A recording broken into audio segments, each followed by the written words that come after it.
I guess my philosophy would be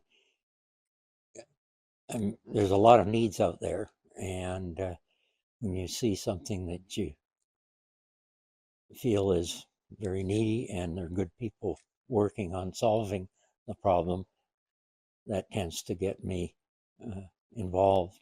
It's also to try sometimes to step in to fill a gap. I've always done it. I never sat down and said, now what's my philosophy about giving? Except, as I say, to try to address needs and get things done. So I'm attracted by groups that have high rate of accomplishment. And I think of my philanthropy, if we use that word, and it's the right word.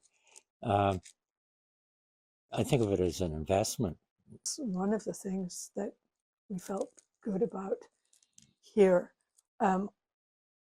There's certain things that will really hit you as being just amazing. We really got involved with St. James as it was back then when they were building the cottage hospice, because that was about the same time as Rudy's mother had just died, and she'd been able to be at home in her own home right up to the end. And we felt that had been one of the wonderful things, actually. And it just seemed that hospice for people who, for some reason or other, they weren't able to be at home, it just was such a good thing. And this was the second effort of St. James, as it was then, to our second hospice. So that was our initial connection.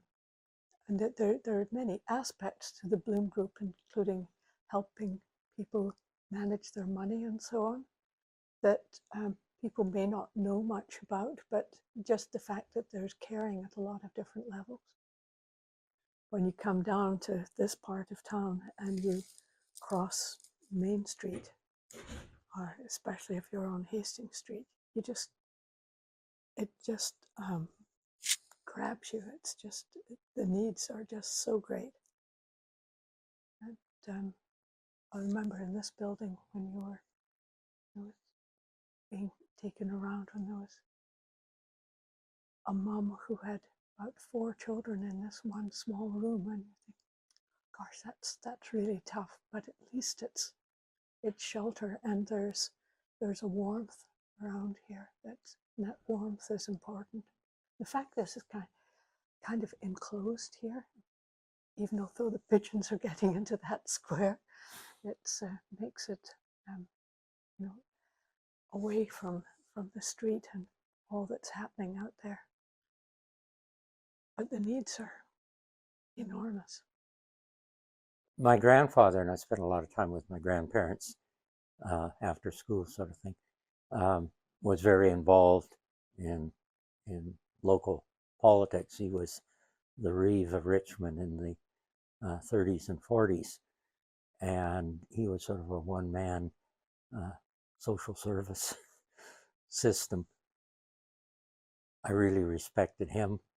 I think today's youth are much more involved in supporting causes, and doing things for causes, than when I was a kid. And that is as important as money in many, many ways. When we got involved with the cottage hospice, it was just a no-brainer to support them a bit. Impressed with what the Bloom Group accomplished.